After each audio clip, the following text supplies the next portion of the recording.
క్రీస్తునందు ప్రియమైన ప్రేమధార టీవీ వీక్షకులకు మన ప్రభువును రక్షకుడైన యేసు క్రీస్తు దివ్యమైన నామంలో శుభములు తెలియజేస్తున్నాం. ఈరోజు మనము సంఖ్యాకాండము 31, 32 అధ్యాయాలను ధ్యానించుకోబోతున్నాం. ఇందులో మిద్యానుపై తీర్పు ప్రకటించబడినట్లుగా చూస్తాం. అరణ్య ప్రయాణం చేసి ముగించిన కొత్త తరం ప్రజలు ఐగుప్తులో బయలుదేరినప్పుడు చాలామంది చిన్న చిన్న పిల్లలుగా ఉంటే మరికొందరైతే అప్పటికింకా పుట్టి ఉండలేదు. ఈ నవతరాన్ని వాగ్దత్త భూమి కోసం దేవుడు సిద్ధం చేశాడు. ఇశ్రాయేలీలు ఘన విజయం సాధించారు. వాగ్దత్త భూమిలో ప్రవేశించకముందు అన్యజాతులతో యుద్ధానికి తలపడవలసి వచ్చింది. ఈ పాఠంలో శరీరానుసారమైన మనస్తత్వం దేవునికి వ్యతిరేకమని తెలుసుకుంటాం. మనం లోకంలో ఉండడం తప్పేమీ కాదు, కానీ ఆ లోకం మనలోనే ఉంటే పాపం. లోకంలో మనం ఉండాలి, దేవుని వద్దకు వెళ్ళే వరకు ఇక్కడే ఉండాలి. ఈ అధ్యాయంలో దేవుడు మనకు నేర్పే పాఠం ఒకటే: లోకం నుండి దేవుని బిడ్డలు తమని తాము ప్రత్యేకించుకోవాలి. ఈ అధ్యాయంలో దేవుడు ఇశ్రాయేలు ద్వారా జరిగించిన యుద్ధం చారిత్రాత్మకమైనది. దేవుని అధికారాన్ని గుర్తించాలని నేర్చుకుంటాం. మన హృదయాల్లో, జీవితంలో లోకం పోకడలు ఉండకూడదు. పసిగట్టి వాటిని పారద్రోలాలి. దేవుని బిడ్డలు వెలుగు సంబంధులై, వెలుగు బిడ్డలై జీవించాలి. ప్రతి సైనికుడు తనతో పాటు తాను కలిగి ఉన్న ప్రతి దానిని పవిత్రపరచుకోవాలని ఆజ్ఞాపించబడ్డట్టుగా చూశాం. మోషే కొత్త తరాన్ని బట్టి ఎంతో భయపడ్డట్టుగా చూశాం. ఈ పాఠంలో ఒక కీలకమైన మాట ఏమిటంటే, మీ పాపము మిమ్మల్ని పట్టుకుంటుంది. దీనికి సంబంధించిన మరిన్ని ఆధ్యాత్మిక సత్యాలను నేటి సందేశంలో వినడానికి మనం సిద్ధపడదామా? సోదరీ సోదరులారా, ఈ రోజున మన పాఠం సంఖ్యాకాండం 31, 32 అధ్యాయాలు. ఒక ఆధ్యాత్మిక కుటుంబంగా దినదిన ప్రవర్ధమానమవుతూ మనము ఆయన అడుగుజాడల్లో నడుస్తున్నాం. సంఖ్యాకాండం 31 అధ్యాయంలో మిద్యానుపై తీర్పు ప్రకటించబడింది. అరణ్య ప్రయాణం చేసి ముగించిన కొత్త తరం ప్రజలు వీరందరూ.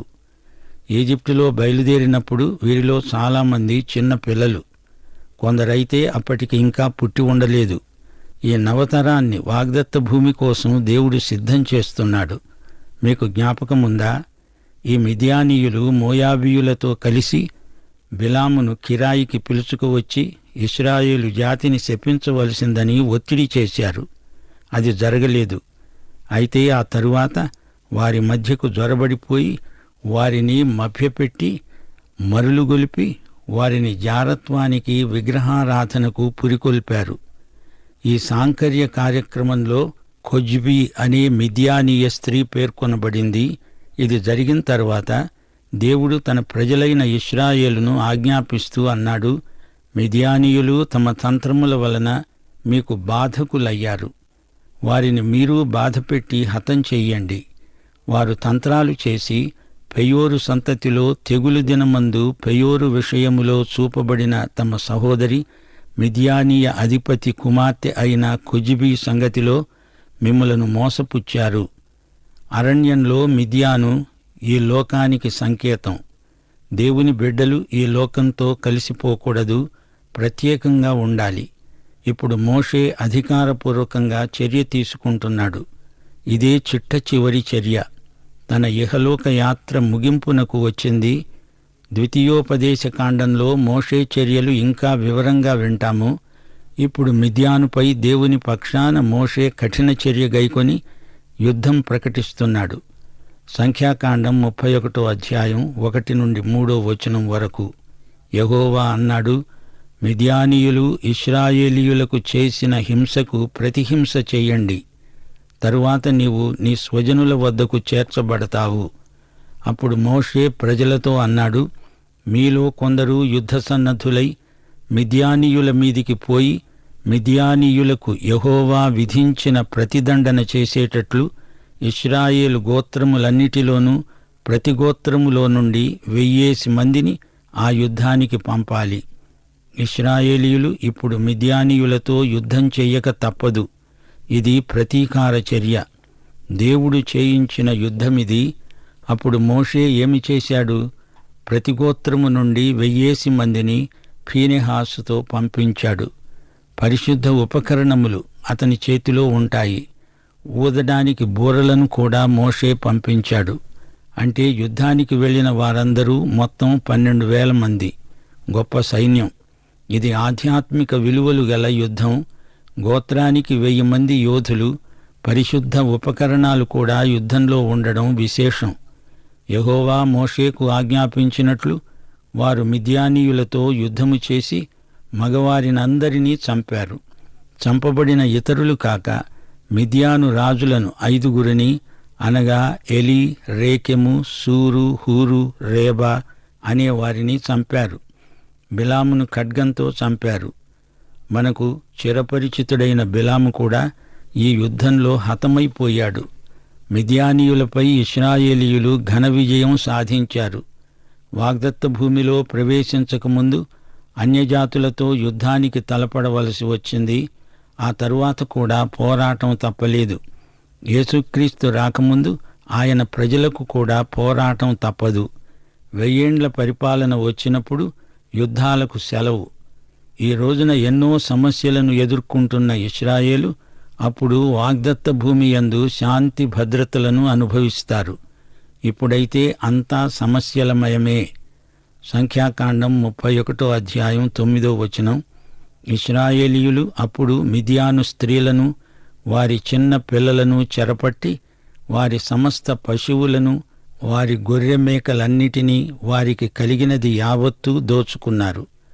ఇశ్రాయేలు యోధులను లెక్కించి మొత్తం చూస్తే వారిలో ఒక్కడైనా మొత్తానికి తక్కువ కాలేదు. ఇశ్రాయేలుకు ఇది అఖండ విజయం. సంఖ్యాకాండం 31వ అధ్యాయం 14 నుండి 16వ వచనం వరకు. అప్పుడు మోషే యుద్ధసేనలో నుండి వచ్చిన సహస్రాధిపతులకు శతాధిపతులైన సేనానాయకుల మీద కోపపడ్డాడు. మోషే వారితో అన్నాడు, మీరు ఆడువారినందరినీ బ్రతుకనిచ్చారా? ఇదిగో, బిలాము మాటను బట్టి పెయోరు విషయంలో ఇశ్రాయేలీయుల చేత యెహోవా మీద తిరుగుబాటు చేయించిన వారు వీరు కారా? అందుచేత యెహోవా సమాజంలో తెగులు పుట్టి ఉండలేదా? గమనించండి, ఇశ్రాయేలు ప్రజలకు ఒక బలహీనత ఉన్నది. దేవుడు ఇశ్రాయేలును ఒక రాత్రి బయటికి రప్పించాడు. ఈజిప్టు నుండి వారిని బయటికి తేవడానికి ఎంతోసేపు పట్టలేదు. కాని ఈజిప్టును వారిలో నుండి తొలగించడానికి 40 సంవత్సరాలు పట్టింది. ఇంకా ఇప్పటికీ వారిలో ఆ బలహీనత ఉన్నది. బిలాము మిద్యానీయ స్త్రీలను తెచ్చి ఇశ్రాయేలీయుల మధ్య ఉంచాడు. ఆ స్త్రీలు వీరిని విగ్రహారాధనకు పురికొల్పారు. దానితో ఆధ్యాత్మిక సాంకర్యం ఏర్పడింది. ఇశ్రాయేలీయులు మిద్యాను స్త్రీలను తమ శిబిరములలోకి తెచ్చుకున్నారు. ఇది శరీరానుసారమైన మనస్సు. ఇట్టి మనస్తత్వం దేవునికి వ్యతిరేకం. లోకములో ఉండడం తప్పేమీ కాదుగాని ఆ లోకం మనలో ఉంటే పాపం. లోకములో మనం ఉండాలి. ప్రభువు మనల్ని ఉంచాడు. కాని లోకం మనలో ఉండకూడదు. మన హృదయాలలో, జీవితాలలో లోకం పోకడలు ఉండకూడదు. వాటిని పసికట్టి పారదోలాలి. ఈ అధ్యాయంలో దేవుడు మనకు నేర్పే పాఠం ఒక్కటే. లోకం నుండి దేవుని బిడ్డలు తమను తాము ప్రత్యేకించుకోవాలి. ప్రియ సోదరుడా, సోదరి, నీవు ఎక్కడ నడుస్తున్నావు? దేవుని వెలుగులో నడుస్తున్నావా? దేవుని వాక్యమందు జీవిస్తున్నావా? యేసుక్రీస్తుతో సహవాసం చేస్తున్నావా? దేవుని బిడ్డలు పరస్పర సహవాసమందు కొనసాగాలంటే వెలుగులో నడవాలి. వెలుగు బిడ్డలై, వెలుగు సంబంధులై జీవించాలి. దేవుని బిడ్డలారా, ఈ అధ్యాయంలో దేవుడు ఇశ్రాయేలు ద్వారా జరిగించిన యుద్ధం చరిత్రాత్మకమైనది. గుర్తించండి. దేవుని అధికారాన్ని ఎవరు ధిక్కరిస్తారో వారిని దేవుడు శిక్షించి తీరుతాడు. చరిత్రలో ఈ సత్యం పదే పదే పునరావృతమవుతోంది. ఈ యుద్ధంలో మరొక విశేషమున్నది. సైనికులు తమను తాము పవిత్రపరచుకోవాలి. వారి దుస్తులు పవిత్రమై ఉండాలి. వారి బంగారం, వెండి, ఇత్తడి, ఇనుము, తగరం, సీసము అనగా అగ్నిచేత చెడని సమస్త వస్తువులను మాత్రం అగ్నిలో వేసి తీయాలి. యెహోవా సన్నిధిలో అందరూ ప్రాయశ్చిత్తం పొంది ఉండాలి. సైనికులు తెచ్చిన బంగారు నగలు, గొలుసులు, కడియాలు, ఉంగరాలు, పోగులు, పతకాలు దేవునికి అర్పించాలి. సంఖ్యాకాండం 31వ అధ్యాయం 19 నుండి 24వ వచనం వరకు, 50వ వచనం. ఆ తరువాత కొల్లగొట్టుకు వచ్చిన ప్రతిదానిలో కొంత గుడార సేవకు, కొంత లేవీయులకు చెందుతుంది. దోపుడు సొమ్ము మొత్తాన్ని లెక్కించి 2 భాగాలు చెయ్యాలి. ఒక భాగం సేవార్థమై అర్పించబడుతుంది, మరొక భాగం లేవీయుల పోషణార్థమై ఇవ్వబడుతోంది. సైనికులు తమ ఆదాయంలో 2% ఇస్తారు, మిగతా వారు కూడా 2% చెల్లిస్తారు. ఇప్పుడు మనం 32వ అధ్యాయంలోకి వస్తున్నాము. రూబేను, గాదు కోరుకున్న స్థలం ఆశీర్వాదకరమైనది కాదు. ఈ 2 గోత్రాలు తమ భూభాగాన్ని సరిగా ఏర్పరచుకోలేదు. వీరిలో అర్ధమనస్కత ఉన్నది. యొర్దాను నది యేసు ప్రభు యొక్క మరణ పునరుత్థానములకు సంకేతం. ఇప్పుడు సంఖ్యాకాండం 32వ అధ్యాయం 1 నుండి 5వ వచనం వరకు వినండి. రూబేనీయులకు, గాదీయులకు అతి విస్తారమైన మందలున్నాయి గనుక యాజరు ప్రదేశమును, గిలాదు ప్రదేశమును మందలకు తగిన స్థలమని తెలుసుకొని వారు వచ్చి మోషేను, ఎలియాజరును సమాజ ప్రధానులతోనూ అన్నారు, అతారోతు, దీబోను, యాజరు, నిమ్రా, హెస్బోను, ఎలాలే, షబాము, నెబో, బెయోను అనే స్థలాలు, అనగా ఇశ్రాయేలీయుల సమాజము ఎదుట యెహోవా జయించిన దేశం మందలకు తగిన ప్రదేశం. నీ సేవకులమైన మాకు మందలు కలవు, కాబట్టి మా ఎడల నీకు కటాక్షము కలిగిన ఎడల మమ్మును యొర్దాను అద్దరికి దాటించక ఈ దేశాన్ని మాకు స్వాస్థ్యముగా ఇవ్వండి అని అడిగారు. రూబేను, గాదు, మనష్షే అర్ధగోత్రికులు ఈ విధంగా అడగడం మోషేకు ఎంతో బాధ కలిగించింది. వారితో అన్నాడు, మీ సహోదరులు యుద్ధమునకు పోతూ ఉండగా మీరు ఇక్కడ కూర్చుండవచ్చునా? యెహోవా ఇశ్రాయేలీయులకు ఇచ్చిన దేశానికి వారు వెళ్లకుండా చేస్తారా? మీరెందుకు వారి హృదయాలను అధైర్యపరుస్తారు? ఆ దేశాన్ని చూడ్డానికి కాదేషు బర్నియాలో నుండి మీ తండ్రులను నేను పంపినప్పుడు వారు అలాగే చేశారు కదా. వారు ఎష్కోలు లోయలోనికి వెళ్లి ఆ దేశమును చూచి ఇశ్రాయేలీయుల హృదయమును అధైర్యపరిచారు. గనుక యెహోవా తమకిచ్చిన దేశానికి వారు వెళ్లలేదు. సోదరీ సోదరులారా, మోషే ఒక కొత్త తరంతో మాట్లాడుతున్నాడు. తమ పితరుల అనుభవాలు వీరికి జ్ఞాపకం ఉండకపోవచ్చు. అందుచేత మోషే వీరికి గత చరిత్రను జ్ఞాపకం చేస్తున్నాడు. సంఖ్యాకాండం 32వ అధ్యాయం 10 నుండి 13వ వచనం వరకు. ఆ రోజున యెహోవా కోపం రగులుకొని 20 ఏండ్లు మొదలుకొని పైప్రాయము కలిగి ఈజిప్టు దేశములో నుండి వచ్చిన మనుష్యులలో పూర్ణ మనస్సుతో యెహోవాను అనుసరించిన కాలేబు, యెహోషువ తప్ప మరి ఎవడునూ పూర్ణ మనస్సుతో నన్ను అనుసరించలేదు గనుక నేను అబ్రహాము, ఇస్సాకు, యాకోబులకు ప్రమాణపూర్వకముగా ఇచ్చిన దేశమును వారు తప్ప మరి ఎవరూ చూడనే చూడరని ప్రమాణం చేశాను. అప్పుడు యెహోవా కోపం ఇశ్రాయేలీయుల మీద రగులుకొనగా యెహోవా దృష్టికి చెడు నడత నడిచిన ఆ తరము వారందరూ నశించే వరకు అరణ్యంలో 40 ఏండ్లు ఆయన వారిని తిరుగులాడ చేశాడు. మోషే ఈ నవతరాన్ని గురించి భయపడుతున్నాడు. వీరు కూడా తమ పితరుల్లాగే తప్పిపోతారేమో అని మోషే ఆందోళన చెందుతున్నాడు. ఇప్పుడు 14-15 వచనాలు వినండి. ఇశ్రాయేలీయుల ఎడల యెహోవాకు కోపము మరి ఎక్కువగా పుట్టించున్నట్లుగా ఆ పాపుల సంతానమైన మీరు మీ తండ్రులకు ప్రతిగా బయలుదేరి ఉన్నారు. మీరు ఆయనను అనుసరింపక వెనుకకు మళ్ళిన ఎడల ఆయన ఈ అరణ్యములో జనులను ఇంకా నిలువ ఉంచుతాడు. ఆ విధంగా మీరు ఈ సర్వజనమును నాశనం చేస్తారు. నిజమే, ఈ 40 సంవత్సరాలు అరణ్యంలో తిరిగారు, కఠిన పరిస్థితుల్లో కాలం వెళ్లబుచ్చారు. ఇప్పుడు వాగ్దత్త భూమిలోకి అడుగు పెట్టబోతున్నారు. సిద్ధంగా ఉన్నారా?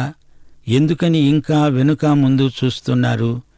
ఎందుకని తమ పూర్వీకుల అనుభవాలను పునరావృతం చేస్తున్నారు? సంఖ్యాకాండం 32 అధ్యాయం 16 నుండి 19 వచనం వరకు. అందుకు వారు అతని వద్దకు వచ్చి, మేము ఇక్కడ మా మందల కోసం దొడ్లను, మా పిల్లల కోసం పురములను కట్టుకుంటాము.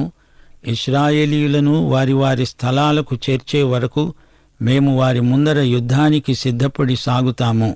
అయితే మా పిల్లలు ఈ దేశ నివాసుల భయం చేత ప్రాకారము గల పురములలో నివసించాలి.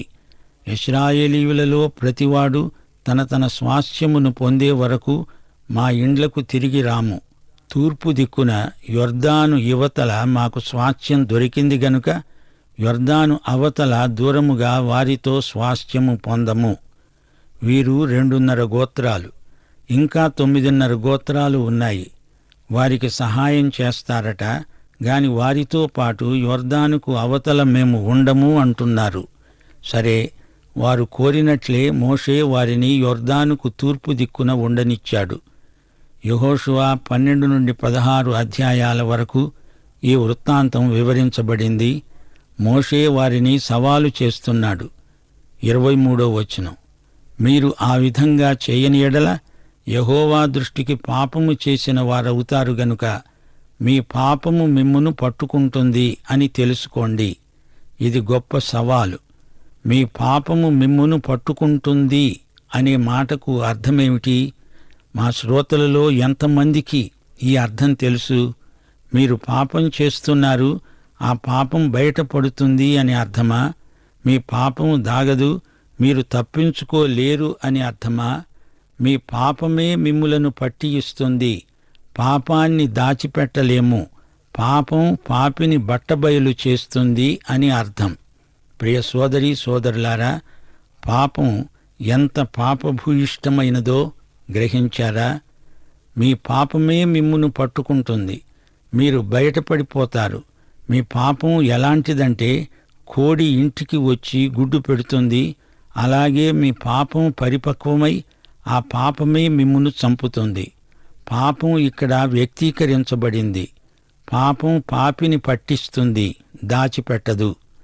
గలతీ పత్రిక 6వ అధ్యాయం 7వ వచనం హృదయాల మీద రాసుకోవలసిన వచనమిది. మోసపోవద్దు, దేవుడు వెక్కిరించబడడు. నీవు ఏది విత్తితే అదే నీవు కొయ్యబోయే పంట. నీవు ఎవరైనా, నీవు ఎక్కడ ఉన్నా నీ పాపం నిన్ను పట్టుకుంటుంది, నిన్ను పట్టిస్తుంది. పాపం దాగదు అని కాదు, పాపి దాక్కోలేడు అని అర్థం. సంఖ్యాకాండం 32వ అధ్యాయం 33వ వచనం, మోషే వారికి అనగా గాదీయులకు, రూబేనీయులకు, యోసేపు కుమారుడైన మనష్షే అర్ధగోత్రపు వారికి, అమోరీయుల రాజైన సీహోను రాజ్యమును, బాషాను రాజైన ఓగు రాజ్యమును, దాని ప్రాంత పురములతో ఆ దేశము చుట్టూ ఉన్న ఆ దేశ పురములను ఇచ్చాడు. యొర్దాను యువతలి భూభాగము వీరికి ఇవ్వబడింది. యొర్దాను అంటే ఏమిటి? యొర్దాను యువతల లోకం, అవతల పరలోకం. యొర్దాను దాటితే మనకు నిత్య నివాసమున్నది. ఈ సత్యం యెహోషువ గ్రంథంలో తేటగా చూడబోతాము. 2.5 గోత్రాలు యొర్దాను దాటలేదు. మనం అలాంటి తప్పు చేయకూడదు. మరో సత్యాన్ని మా శ్రోతలు గ్రహించాలి. దేవుని తీర్పు వ్యక్తిగతంగా మనుషులపైన మాత్రమే కాదు, జాతిపరంగా దేవుని తీర్పు ప్రవర్తిల్లుతుంది. పాత నిబంధనలో దేవుడు యుద్ధాలను అనుమతించాడు. కొత్త నిబంధనలో దేవుని ప్రజలు యుద్ధాలు చేయరు, పగ తీర్చుకొనడం నా పని అన్నాడు దేవుడు. దేవుడు సైన్యములకధిపతి అయిన యెహోవా. ధర్మయుద్ధంలో దేవుని ప్రజలకు జయం, దిగ్విజయం. దేవుని బిడ్డలు వెలుగు సంబంధులు. దేవునితో సహవాసం వెలుగునందే కొనసాగుతుంది. మా ప్రియ శ్రోతలు ఈ సత్యాన్ని గ్రహించాలి. మన దేవుడు మహాపరిశుద్ధుడు. మనం కూడా పరిశుద్ధ జీవితం జీవించాలి. మన తలంపులు పరిశుద్ధమై ఉండాలి. పాఠం ముగింపులో క్లుప్త ప్రార్థన చేసుకుందాం. పరిశుద్ధుడవైన మా పరమతండ్రి, నేటి వాక్య ధ్యానమందు నీవు మమ్ములను నడిపించినందుకు నీకు కృతజ్ఞులం. ఇశ్రాయేలు ప్రజల అనుభవాలు నేటి మా అనుభవాలతో సమానంగా ఉన్నాయి. అనేకమైన సమస్యలు ఈ లోకారణ్యంలో మమ్మల్ని ఎదుర్కొంటున్నాయి. అయితే ఈ సమస్యలకు పరిష్కారం నీయందే ఉన్నది. నడిపించే దేవుడవు నీవు, నీ వెంబడి నడిచే ప్రజలము మేము. నీ కృపలన్నిటి కొరకు నీకు కృతజ్ఞతాస్తుతులు సమర్పిస్తూ వ్యక్తిగతంగా ఈ వాక్యము విన్న ప్రతి బిడ్డను ఆశీర్వదించుమని, వారికి రావలసిన దీవెనలు నీ సమృద్ధిలో నుండి దయచేయమని, మా అనుదిన జీవితమందు నీ వాక్యాహారము చేత మేము పొందిన బలము మా జీవితాలలో కనపడినట్లు సాక్ష్యార్థమై మమ్మలనందరినీ బలపరచుమని యేసుక్రీస్తు వారి దివ్యనామమున ప్రార్థన చేస్తున్నాము తండ్రి. ఆమేన్. ప్రియులారా, ఇంతవరకు విన్న సందేశం ద్వారా మీరు ఎన్నో సత్యాలను నేర్చుకున్నారని భావిస్తున్నాం. ఐగుప్తు దేశం నుండి వచ్చిన మనుషులలో కేవలం 2 అనగా యెహోషువ, కాలేబు తప్ప పూర్ణ మనస్సుతో యెహోవాను ఎవరూ అనుసరించలేదు. మోషే వారిని తమ తండ్రుల మార్గాన్ని అనుసరించవద్దని సవాలు చేస్తున్నాడు. మీ పాపం పరిపక్వమై ఆ పాపమే మిమ్మల్ని పట్టుకుంటుంది. పాపం పాపిని వదలదు. ప్రియులారా, మోసపోవద్దు. దేవుడు వెక్కిరించబడడు. నీవు ఏది విత్తితే అదే కోసి కూర్చుకుంటావు. పాపం పట్టుకుంటుంది. పాపి దాగలేడు అని విన్నాం. దేవుని బిడ్డలు వెలుగు సంబంధులు. దేవునితో సహవాసం వెలుగులోనే కొనసాగుతుంది. మన దేవుడు మహాపరిశుద్ధుడు. మనము జన్మ పాపులం. మన పాపము మనలను పరలోకానికి చేరకుండా చేస్తుంది. ఇట్టి పాపాన్ని తొలగించి పరలోకాన్ని ప్రసాదించడానికి దేవుడే మానవునిగా యేసు ప్రభు రూపంలో వచ్చాడు. ఈ సత్యాన్ని అంగీకరించిన ప్రతి వ్యక్తి రక్షించబడతాడు. పాపము నుండి, పాప శిక్ష నుండి విమోచించబడతాడు. అట్టి కృప దేవుడు మీకు దయచేయను గాక. దైవాశీస్సులు.